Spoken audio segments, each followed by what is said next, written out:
በሶስተኛነት ከሳሙኤል እስከ ሰለሞን የሚል ሰብቶፒክን ይዞ ይናገራል ማለት ነው። ይህ ስፍራ ሳሙኤል ከተነሳ በኋላ ያለው ጊዜ ህዝቡ እንደገና ወደ እግዚአብሔር የተመለሰበት፣ እንደ ሀገር ተደራጅቶ እግዚአብሔርን ለማምለክ የክህነት አገልግሎቱ ስፍራ እንደገና የያዘበት ጊዜ እንደነበረ ትመለከታላችሁ። እግዚአብሔርን በጠላቶቻቸው ላይ እንደገና መንቀሳቀስ የጀመረበት፣ ድል ማግኘት የጀመሩበት ጊዜ እንደነበረ ታያላችሁ። ግን ስቲል አሁንም ህዝቡ እግዚአብሔር ንጉሳቸው ሆኖ ሳለ አይ የሰው ንጉስ እንፈልጋለን ማለት የጀመሩበት ጊዜ እንደሆነ፣ የሰው ስርዓትን በዙሪያቸው እንዳሉ አሕዛብ መሆን የፈለጉበት ጊዜ እንደነበረ ደግሞ ትመለከታላችሁ። በዚህ ምክንያት እግዚአብሔር በላያቸው ላይ እንዳይነግስ በመፈለጋቸው ምክንያት የሰው ንጉስ ካራክተር ምን እንደሚመስል፣ ወንዶች ልጆቻቸው ወታደር እንደሚያደርግ፣ በየጦርነቱ እንደሚሞቱ፣ ሴት ልጆቻቸውን ወጥ ቤት ሰራተኛ እንደሚያደርጋቸው፣ በየእርሻቸው በየማሳቸው ከሚያመርቱት ለዚህ ንጉስ እያመጡ ግብር እንደሚከፍሉ ወዘተ ይነግራቸዋል ማለት። ነገር ግን ሳሙኤል በጣም ባለቀሰበት ጊዜ በአንተ ላይ ሳይሆን በእኔ ላይ ነው የተነሱት ብሎ እግዚአብሔር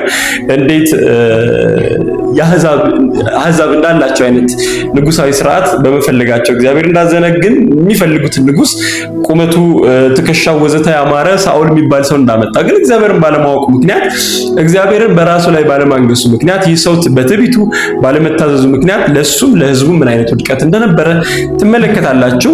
ከዛ በኋላ ግን እግዚአብሔር በምድረ በዳ ራሱ ማንነቱን የገለጠለት እውነተኛ የሆነ ንጉስ ለራሱ እንዴት እንዳስነሳ፣ እንደ ልቡ የሆነ ዳዊትን እንዳመጣ ትመለከታላችሁ። ይህ ምንድነው? በተለይ የዳዊትና የሰለሞን ዘመን እስከ ዛሬ ድረስ እንኳን በእስራኤላውያን ዘንድ በጎልደን ኤጅ ኦፍ እስራኤል በጣም ወርቃማው የእስራኤል ጊዜ ተብሎ የሚነገር እግዚአብሔር ራሱ ንጉስ ሆኖ እግዚአብሔር በሙላት እየተመለከ ስርዓቱ ተጠብቆ እግዚአብሔር በጣም እየተወደሰ የተኖረበት አምልኮ የሞላበት ዘመን እንደነበር ታያላችሁ። በዚህ ዘመን እግዚአብሔር ለህዝቡ እንዴት ሞገስ እንደሆነ፣ ማስፈራትን እንዴት እንደሰጣቸው፣ በጠላቶቻቸው ላይ እንዴት ድል እንደሰጠ፣ ኢቭን እግዚአብሔር ቀድሞ ለአብርሃም የሰጠው ተስፋ ወይም ሊወረስ የተገባው ምድር ሁሉ በዚህ በዳዊት ዘመን እንደተወረሰ ታውቃላችሁ። በተለይ እግዚአብሔር አስቀድሞ በአብርሃም ይስሐቅን ሰዋልኝ ብሎ በሞሪያ ተራራ እንደወሰደው፣ ሞሪያ ተራራ የሚገኝበትን ኢየሩሳሌምን በኢያቡሳውያን ተይዞ የነበረውን ኢየሩሳሌምን ጭምር ለራሱ የመረጣትን ይችን ከተማ ስቲል ከኢያቡሳውያን የወሰደው ዳዊት በዚህ ዘመን እንደነበረ ትመለከታላችሁ። ምን ልላችሁ ፈልጌ ነው? እግዚአብሔር የነገስታት ሁሉ ንጉስ ነው፣ የአማልክት ሁሉ አምላክ ነው።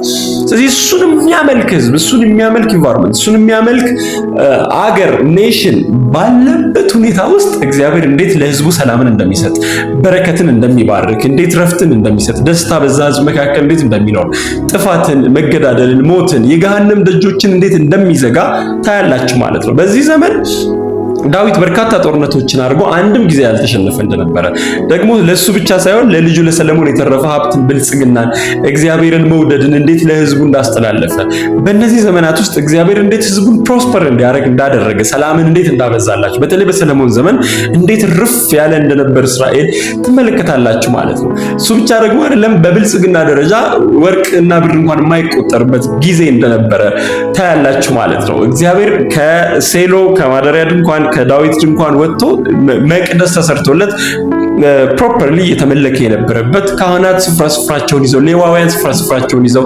እግዚአብሔርን በስርዓቱ እሱ ራሱ በህጉ ቀድሞ እንደተናገረው የሚመለክበት ዘመን እንደነበር፣ በዚህም ምክንያት እንዴት እግዚአብሔር ይህን ህዝብ ይህን ምድር እንዴት እንደባረከ በዛ ዘመን ታያላችሁ ማለት ነው።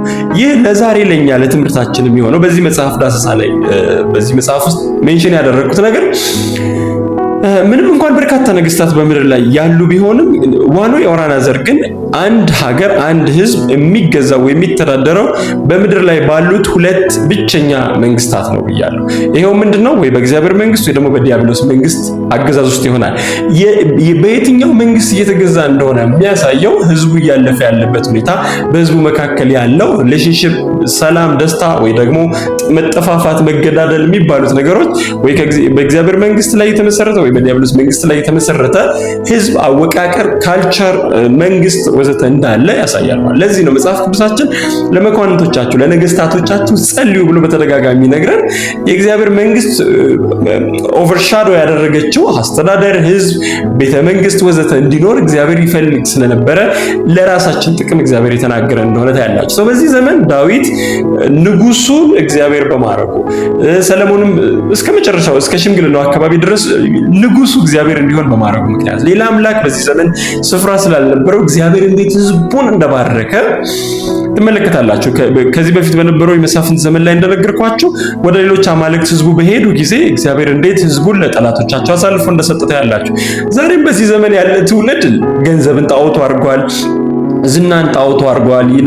አሁን ኢቭን አገልግሎት እንኳን በጣም ከእግዚአብሔር በላይ ከእግዚአብሔር ጋር ካለ ፌሎሺፕ በላይ ከሄደ ጣዖት የሚሆንበት ሁኔታ እንዳለ፣ እግዚአብሔር ብቻውን መመለክ የሚፈልግ ቀናተኛ አምላክ እንደሆነ በዚህ ውስጥ ያላችሁ። ዛሬም እንደ ህዝብ ኢትዮጵያ ውስጥ ያለች ቤተክርስቲያን ብትበረታ፣ ኢትዮጵያ ውስጥ ያለች ቤተክርስቲያን ለነገስታቶቿ ብትጸልይ፣ ኢትዮጵያ ውስጥ ያለች ቤተክርስቲያን ጽድቅና ቅድስናን ወደ ራሷ ብትመልስ፣ በእውነት ዛሬም ያው አምላክ ሰላምን፣ እረፍትን፣ ደስታን ለህዝቡ የሚሰጥ አምላክ እንደሆነ በደንብ በዚህ መጽሐፍ ውስጥ ለመዳሰስ ይሞክራል ማለት ነው።